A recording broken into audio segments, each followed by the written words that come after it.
ఈ దినం దేవుని వాక్యమునకు మీకందరికీ స్వాగతం, సుస్వాగతం. సొలొమోను రాజ్యంలో అజర్యా అనేటువంటి మంత్రి గురించి మనం తెలుసుకుందాం. అజర్యా అనగా మంత్రి, ఒక అధికారి.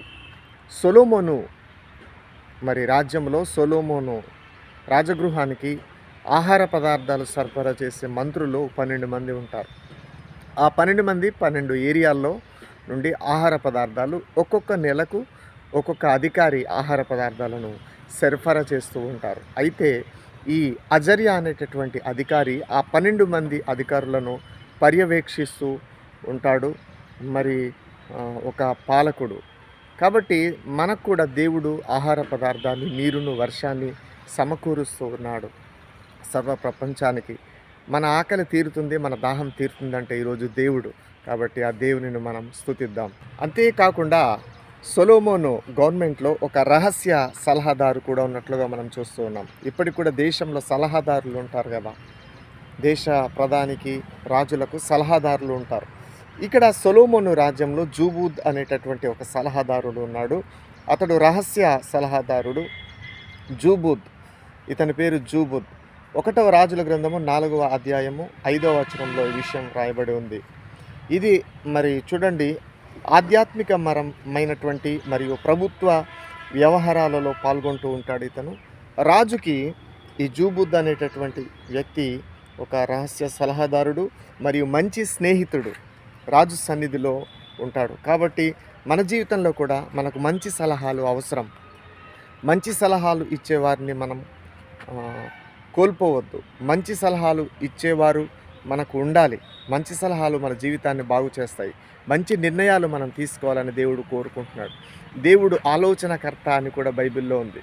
మన దేవుడు ఆలోచనకర్త, మనకు ఆలోచన చెప్పువాడు. అంతేకాకుండా పెద్దలు కూడా మనకు చాలామంది ఆలోచనలు చెప్తూ ఉంటారు. ఆలోచనలు చెప్పేవారు ఉండడం మనకు రక్షణకరం. మీకు మంచి ఆలోచనకర్తలు, మంచి గైడెన్స్ తీసుకొని మన జీవితాల్లో మనం ముందుకు వెళ్తాం. అంతేకాకుండా అహీషారు అనేటటువంటి ఒక గృహ నిర్వాహకుడు ఉన్నట్లుగా మనం చూస్తూ ఉన్నాం. సొలొమోను యొక్క రాజ్యంలో రాజ సౌధం యొక్క గృహ నిర్వాహకుడుగా గృహంలో ఉంటూ అందరికీ ఎవరు వస్తున్నారు రాజును కలవాలన్నా గృహమంతా నిర్వహిస్తూ ఉంటాడు. నమ్మకమైన వాడు అనేటటువంటి విషయాన్ని మనం తెలుసుకోవాలి. 1 రాజుల గ్రంథము 4వ అధ్యాయం 6వ వచనంలో రాజు గృహమును నిర్వహించడానికి ఒక బాధ్యతగా ఇతను డ్యూటీ చేస్తున్నట్లుగా మనం చూస్తూ ఉన్నాం. ఇతను కూడా ఉన్నత స్థాయి అధికారి, రాజభవన నిర్వాహకుడు. కాబట్టి మన జీవితంలో కూడా మన గృహాన్ని మనం నిర్వహించుకుందాం. మన కుటుంబాన్ని మనం నిర్వహించుకుందాం. మన గృహ నిర్వాహకత్వం అంటే మన గృహాన్ని, కుటుంబంలో భర్త, భార్య, పిల్లలు ఉంటారు. ఏ టైంకి లేవాలి, ఎవరేం చేయాలి, ఇంటిలో ఏం చేయాలి అనేది నిర్వహించుకుందాం. కాబట్టి ముఖ్యంగా గృహాన్ని స్త్రీ బాగా నిర్వహిస్తూ ఉంటుంది. పురుషులు సంపాదిస్తూ ఉంటారు. ఆ సంపాదనతో స్త్రీ జ్ఞానవంతురాలు ఇల్లును కట్టును అనేటటువంటి వాక్యం దేవుని వాక్యంలో రాయబడి ఉంది. ఇల్లాలు అన్ని చక్కబెడుతూ ఉంటుంది, అన్ని చూసుకుంటూ ఉంటుంది, ఒక గృహ మంత్రిగా ఇల్లాలు.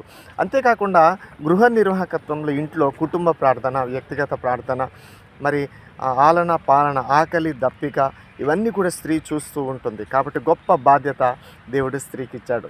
పురుషులంగా మనం కూడా మన బాధ్యతలను, దేవుడిచ్చిన బాధ్యతలను మనం ఏం చేద్దామంటే పాటిద్దాం, నిర్వహిద్దాం.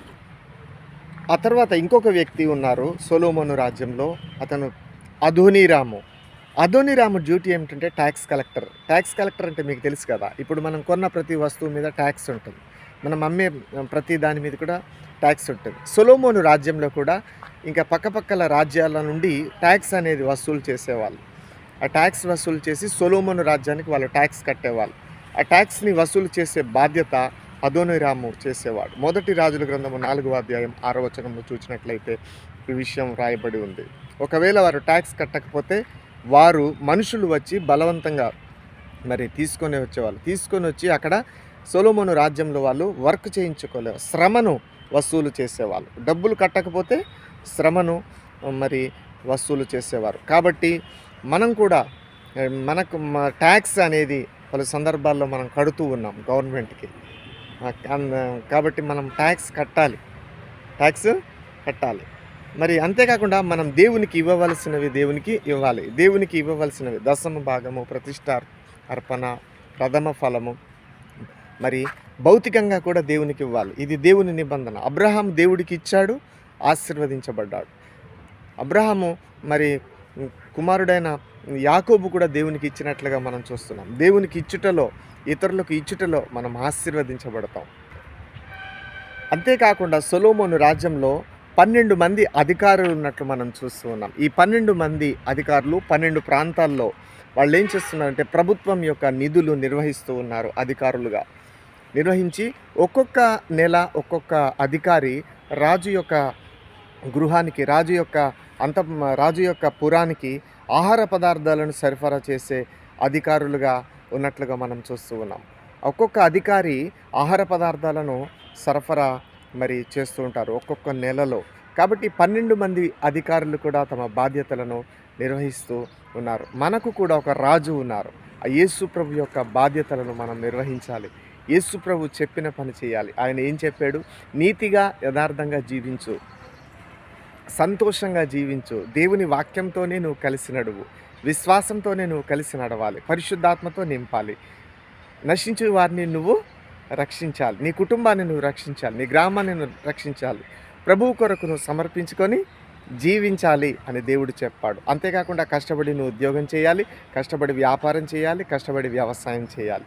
దేవుని సేవకులైతే దేవుని సేవ చేయాలి. అప్పుడు మనకిచ్చిన బాధ్యత ఏదో ఒకటి ఉంటుంది. తండ్రిగా ఒక బాధ్యత, తల్లిగా ఒక బాధ్యత, భార్యగా, పిల్లలుగా ఒక బాధ్యత ఉంటుంది, విద్యార్థిగా ఒక బాధ్యత ఉంటుంది, ఉద్యోగిగా ఒక బాధ్యత ఉంటుంది. ఆ బాధ్యతను మనం నిర్వహిద్దాం, మనం దేవుని మహిమపరుద్దాం. దేవునికి యేసయ్యకు మహిమ కలుగును గాక. ఆమేన్. Praise Lord. ప్రభువా పరిశుద్ధుడా, ప్రతి ఒక్కరు కూడా తమ బాధ్యతలు ఆత్మ సంబంధంగా నిర్వర్తించి, దేవా నీకు వందనాలు. యేసు ప్రతి ఒక్కరు కూడా దేవుని అధికారం కింద ఉండి పనిచేయడానికి మీరు సహాయం చేయండి. దేవుని అధికారానికి ప్రతి ఒక్కరు దేవుని ఆజ్ఞలకు, వాక్యానికి లోబడినట్లుగా మీరు కార్యం జరిగించండి.